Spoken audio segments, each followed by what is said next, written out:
You're listening to the new media. You're listening to Mitchell Talks. Learn more at MitchellTalks.com and follow me, Scott Mitchell, on Twitter at MitchellTalks. This is session number 6, I do believe, of the Newes9 sessions. Scott Mitchell with the people that matter, Grant Hermes and Aaron Brilbeck. Good morning, gentlemen. Howdy. Good morning. We're 96 hours from the election. People are voting. Yeah. People are voting already. So they're already voting. Today and yesterday were in-person absentee, is what Mr. Xerix calls it. Who wants to go first on what's going on here? We should just probably start with wheat. Again, yeah, it's the big talker, especially with this last final push. Carl Torp from Newes9 did a story about it this week. $500,000 campaign against State Question 788, which legalizes medical marijuana from the folks, what are they called? The State Question 788 is not Medical Marijuana Coalition. Right. Snappy name. Rolls off the Catchy. tongue. Yeah, very.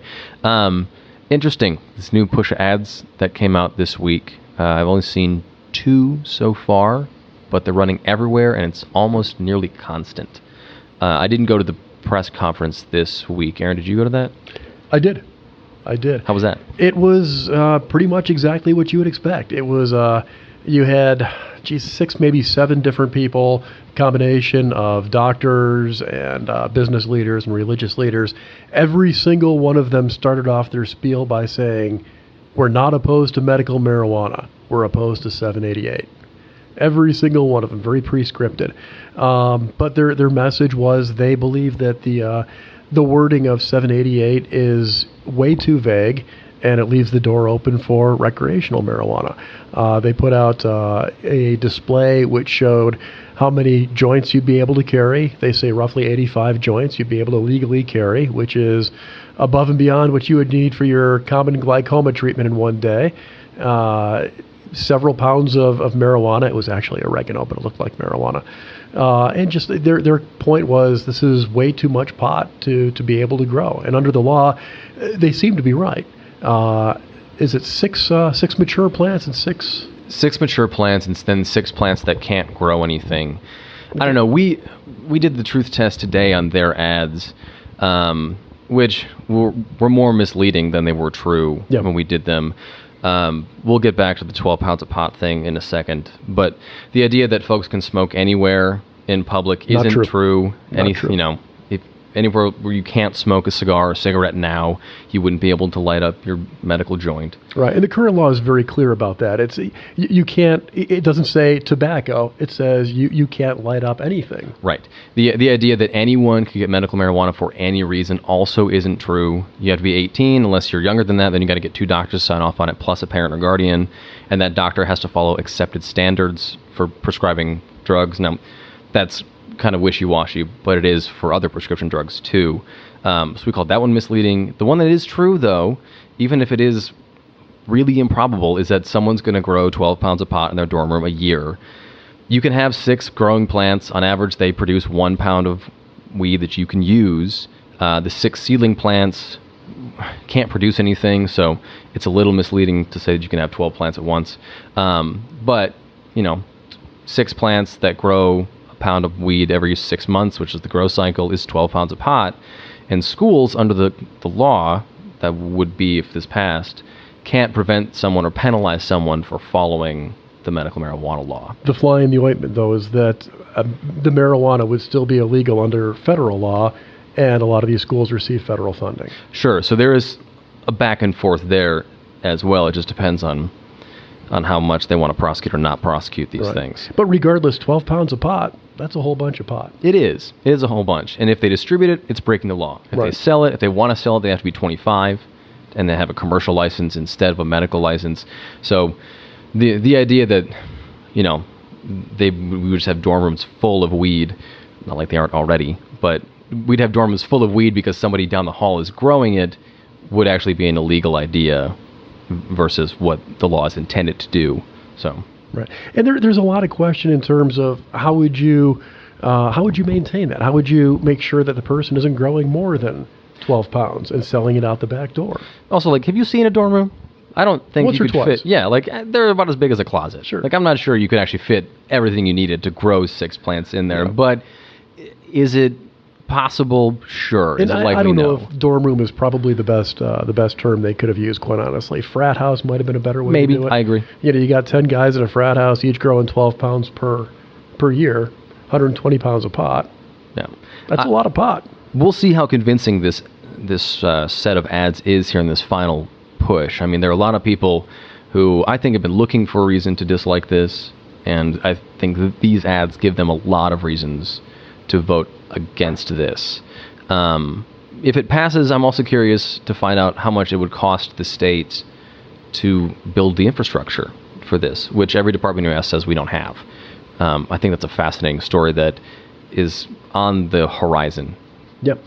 And aside from that, they've got 30 days to do it. Right. And this is a legislature that can't agree on what time to go to lunch. So the chances that they're going to pass meaningful legislation to set up an infrastructure, which you're talking a different level of bureaucracy. We already know the Department of Health is not going to be able to handle it. They've said so in so many words, coupled with the problems they've had financially, with the large number of people that have been laid off, the large number of people that have quit.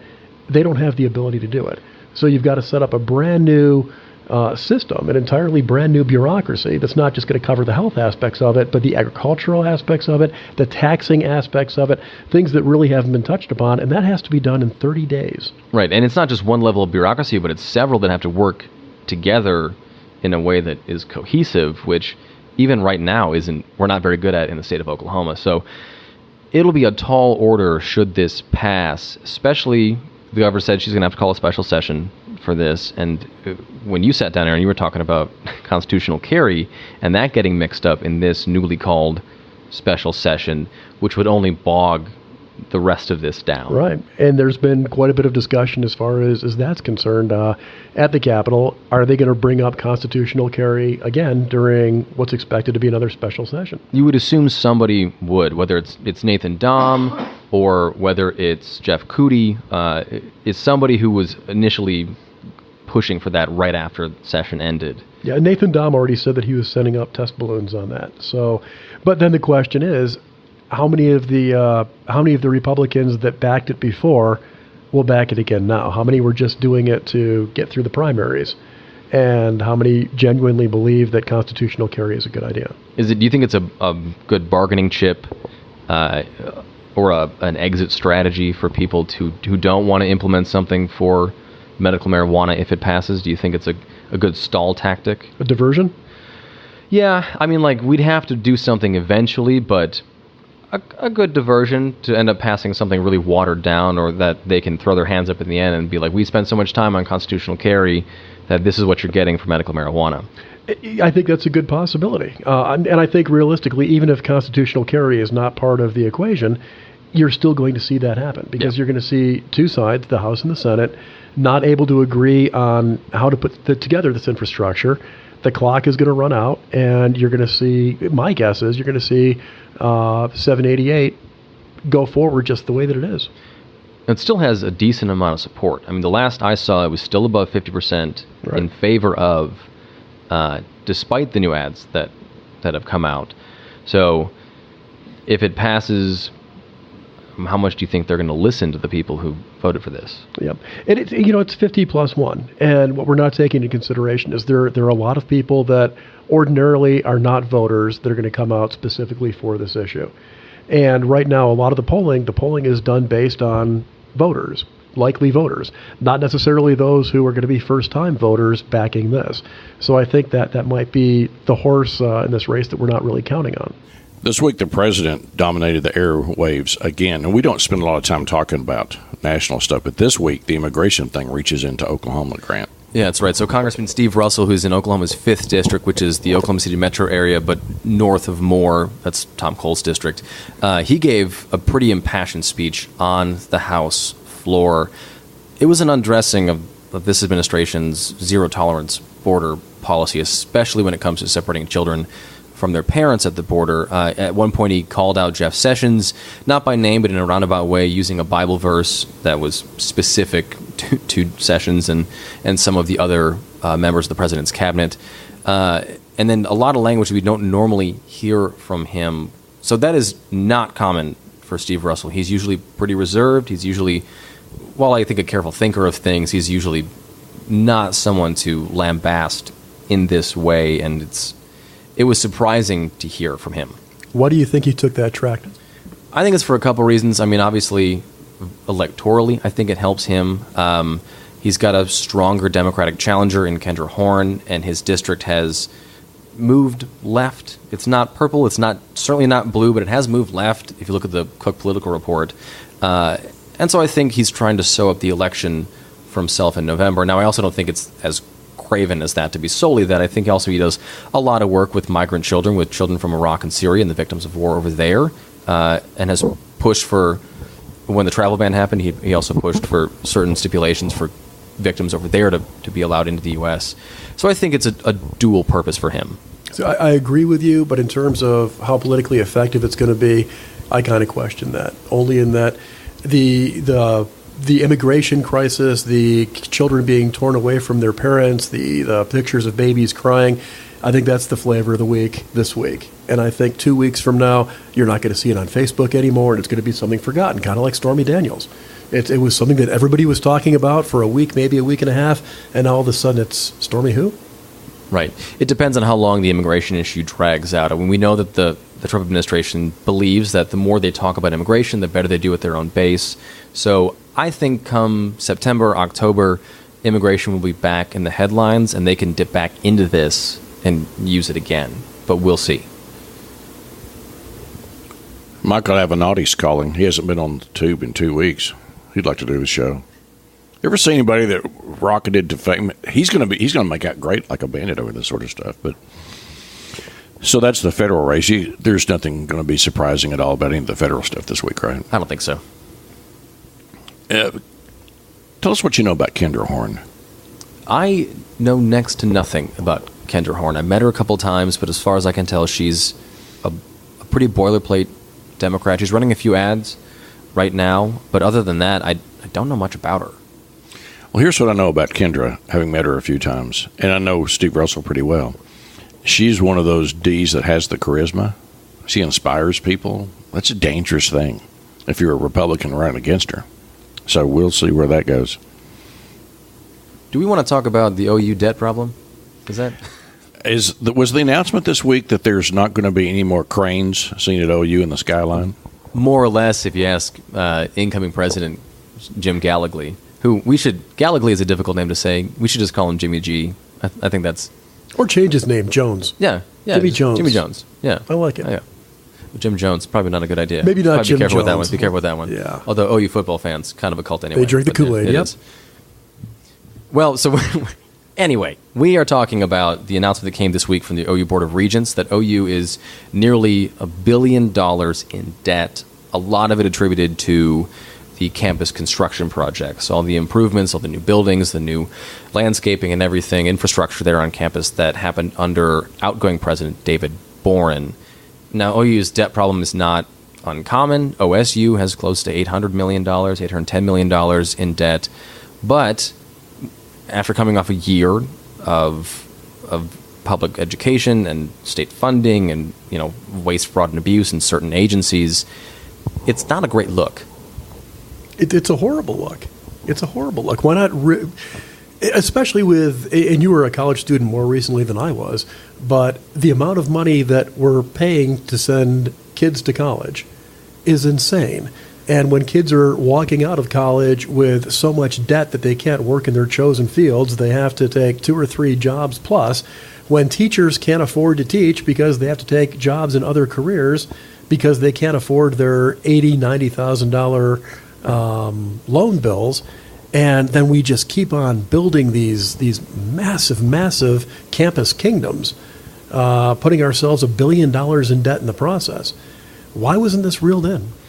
I don't quite know. I mean, a lot of those things were issued on bond, even though David Boren did raise tuition every year he was there. Like I said, I don't think it's uncommon across college campuses. But either. Is it necessary? It depends. I mean, I remember applying for schools, and for a lot of kids, how new the facilities were, how with the times the school felt was important to a lot of people. certainly when you get into like engineering and business schools, they want to be as close to the edge as they can to get better prospects to get out into the world. And so I think it's a trade-off, and it's a balance for most schools. I also think it's really freaking expensive to redo a university that hasn't been redone since the 70s or 80s. I think a lot of that never happens in step as it should, as a gradual progression. It usually happens all at once. But now it's probably going to stop. I mean, Gallagher said, quote unquote, no more cranes on campus. He wants the school to look internally first before asking for more state funds to continue projects at the schools. We'll see. That most likely means cuts to departments. We know it certainly won't mean that Lincoln Riley's going to get a pay cut. He just got a raise this week, which... Not as long as he's winning. Exactly, which I think is an interesting juxtaposition. Also a personal thing for me, that I think those guys get paid way too much to coach a game. But it's an interesting juxtaposition, the fact that OU's in this much in debt, tuition has risen so many years. We just got done, more or less, with a massive teacher strike statewide, teacher walkout statewide, and then Lincoln Riley gets a pay raise. So... It was one of the scoops of the week, besides the stuff you guys were working on, was Catherine Sweeney's tweet. Did you see that about Gallagher? Mm-hmm. She tweets out, she sends a call down, and you know how big universities are. You got to have 55 communications people around them. He calls her back. He calls her back, right? No PR people standing in front. What do you want to ask him? And he just talked to her. I thought, that's an interesting deal. Do you think that's because he's not actually president yet? Do you think that's because there's nobody really around him to be like, hey, you might not want to do that? May not be if it's not in his DNA, if it's in his DNA to be straight. Look, whether you like the president or not, and half the country doesn't and half the country does, the fact of these, remember when McCain was the Straight Talk Express guy? I mean, people enjoy that. You mean President Trump? President Trump, yeah. I didn't finish my thought there. President Trump, he's a straight kind of shooter. Some people think too straight. But over the course of history, where you see people that are very straight with the public and very straight with the media, they tend to love them. Now, the media giveth, the media taketh away, I know. But when I saw her tweet, I was going, wow, I hear he's a different cat, and that would be an indication. Hey, speaking of education, you guys have a prediction? Another one of those stories that we haven't been able to cover a lot has been the educators involved. You just brought up the teacher strike, which seems like a lifetime ago, based on what we're talking about. It happened 2 years ago. There were all these educators that filed. They made no impact whatsoever. What about this time? It has kind of died, but it's because 788 has sucked all the air out of the room, like we've been talking about. I think once we get closer to the generals, I think it'll matter more. You'll see more people running on those things. I mean, I've seen mailers for candidates running on their education background, being teachers or education focused. I think once OEA and POE know their candidates for real, I think we'll see more of that coming out. I also think it depends on what happens with Senator Coburn's petition and what the Supreme Court decides with that. That also feels like a lifetime ago. That was last week. Yeah. But I think also it's very easy to put forth a campaign flyer saying, I'm a teacher and I'm going to put kids first, and as soon as you elect me into the State House, I'm going to make changes. And then once you get there, you find out just how thick the muck is and how difficult it is as a freshman legislator to get anything done. You probably haven't, but we didn't vet this earlier. Did you get to talk to anybody this week, Aaron, about the online sales tax impact? The Supremes? I haven't either, but it's going to have some impact here. The Chambers of Commerce have been watching that very closely. It's a big step in the direction that the governor has been pushing for the last at least 3 years. And it might matter a little bit with the new Amazon distribution center going up and the tax revenue we get from that here in the metro area, but I haven't looked deeper into that yet. I just haven't been able to this week. Yep, same here. No idea what that revenue is going to be. I saw someplace this week that some of our revenue is really up. State collections. Isn't it interesting what we're talking about here, and then you go back 12 months? Yeah. Well, it's going to be interesting to see how this impacts 1010XX. If people are going to look at this now budget surplus that we're going to be having and say, well, maybe we don't need 1010 XX. And we'll see what that means then for the teacher pay raise bill. I mean, the language in the actual raise outline bill says we need 1010 XX to get those raises. So does that then become a part of the special session that would include medical marijuana and include constitutional carry? Would we just become the Doctor Who of legislatures and just never continuing sessions on sessions on sessions? Yeah, I have no idea. It's just going to be a year-long session at this point, yeah. Ugh, that hurts just thinking about it. My brain hurts, yeah. What are you going to do for the next 96 hours, the both of yous? What's on tap? Never leaving my house without a phone charger, for one, and be pretty glued to the folks in the campaigns, and they'll start leaking their internals out a little bit, depending on whether their guy or gal looks good. Closely watching the endorsements for 788 that are going to roll out over the weekend here. I think there'll be a media blitz. We saw Okoga here. We talked about at the very beginning. I think there'll be more of those. I think people will be doubling down on their endorsements. You'll see a lot of that this weekend, especially in the Saturday and Sunday editions of whatever you're picking up. So I'm going to be watching for more mud. Right now, this really hasn't been a very muddy race, with the exception of a couple of them. I think that's probably going to start happening this weekend and Monday. That's when you're going to start seeing the real attack ads coming out. Have you got your questions ready, Mr. Brilbeck, for the AG's debate Saturday? You bet. 100%. Are you going to encourage... No, I'm not going to give you a preview. Okay. But are you going to encourage shared differences? Is that a word? Shared differences? Shared differences. Disagreements? Is that the word for Absolutely. Absolutely. I think the biggest issue is when people go in to vote on the AG's race, what's going to make the difference? Just from what you're hearing. Honestly, I think a lot of it is just going to be name recognition, like so many of the other races that we're looking at right now. A lot of folks are going to be going in, and I hate to keep mentioning 788 over and over again, but I think a lot of folks are going into the ballot box with 788 on the brain. And when they recognize people's names, they're going to be voting based on that. Brian Bigman, his commercials are brilliant because basically it's 30 seconds of Brian Bigman, Brian Bigman, Brian Bigman, Brian Bigman, and he's trying to get the name recognition. Nobody knows what Corporation Counsel does, right? But exactly. Brian Bigman, okay, I'll pull the lever. That's an old Marty Howan trick. Now, this goes back to the 60s with, I believe he was a Corporation Commissioner, Rex Privet. If you study Oklahoma history, when they were trying to get Rex Privet elected, the first ads were a frog going ribbit, and a voice off screen going, no, privet. Some Marty Howan deal. He's one of the great ad guys of all time. But it's effective. When we were doing the labor commissioners debate, it's interesting how many people have no idea what the labor commissioner even does. And that's one of those races where a lot of it's just going to boil down to name recognition. I talked to people who, when we left that debate, you were a panelist there, saying they were going to vote for Leslie Osborne for Labor Commissioner and Kathy Costello for Mental Health Commissioner. Yeah. I mean, she's really doubled down. The question is going to be, are people going to walk into the ballot and go, where's Kathy's name at? She's running for Mental Health Commissioner. Because you made mental health such an issue, obviously. We don't even need to explain why.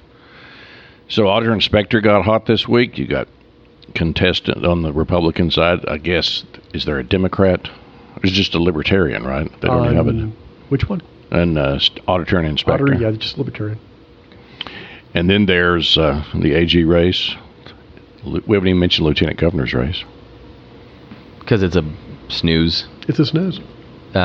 Even though one of the other state questions on the ballot here is, should the governor and lieutenant governor be a joint ticket? I don't actually know why they're not, but it would make the most sense, and usually they're from the same party anyway. I don't even know if that one's going to pass. I don't think we have any polling on that one. There are several other state questions on this ballot that we would normally be talking about that we haven't been talking about at all. The optometry in big box stores one. There's one about victims' rights that's going to be on this. Which I don't even know the ins and outs of because I've been too focused on other things.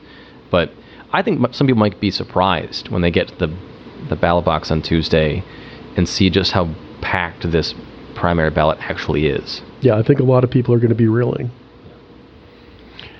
when I walked away from that debate the other night, and you guys did a great job, by the way, on that state audit inspector, there are going to be a lot of people who, and that's an unscientific poll, who are looking at this, we're just electing too many offices.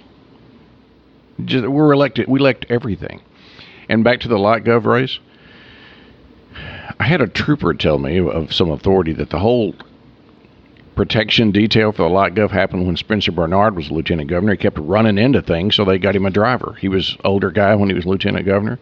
But it doesn't make any sense to have the speaker and the pro tem, who catch Billy you-know-what all the time for decisions they make, driving themselves, and the lieutenant governor cuts ribbons. I mean, let's be honest about it. It's a ceremonial job. Yeah, but you've got troops. Need a security detail.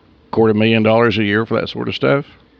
Well, it's not just, we're not blaming Todd. It's the way it's been for a long time. But quite honestly, Todd could say, no, I was a Secret Service agent. I don't necessarily need to have a security detail drive me every place that I go. There's no reason that he can't jump in a Prius and drive himself. But couldn't he also just easily say that he was a Secret Service agent and knows the threats that are out there and needs security as an elected public official? I'm being devil's advocate here. I know, but it's the Scott Pruitt defense of security. But I find it hard to believe that somewhere there's some Taliban secret sect that's hiding in a cave someplace saying we need to target the lieutenant governor of Oklahoma and then we take over the world. It's not going to happen.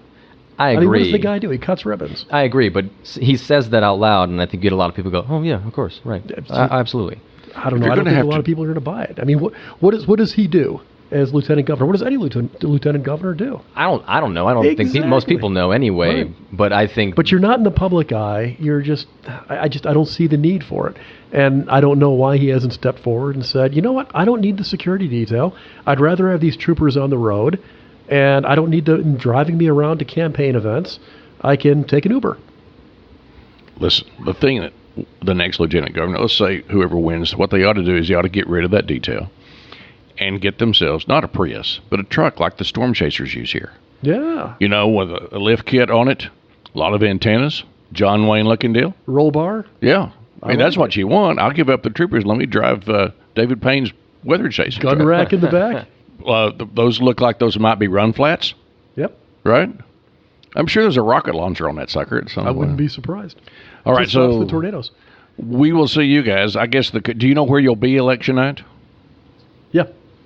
I don't have an assignment for election night because you got to get up at 2 a.m. in the morning? I'll be here. I might even sleep here that night and wake up and do the show the next morning. I'll be in the building on Monday night. So will I. 8 o'clock. I'll be there. Facebook Live. We'll be doing that. I drew the long straw. I'm going to be covering the victory party for the pro-yes people 788. Be interesting. That'll be interesting celebration. I'm going to sell Doritos. I guess so. Thank you, gentlemen. Thank you. You're listening to the new media, the Mitchell Talks Network. Learn more at MitchellTalks.com and follow me, Scott Mitchell, on Twitter @MitchellTalks.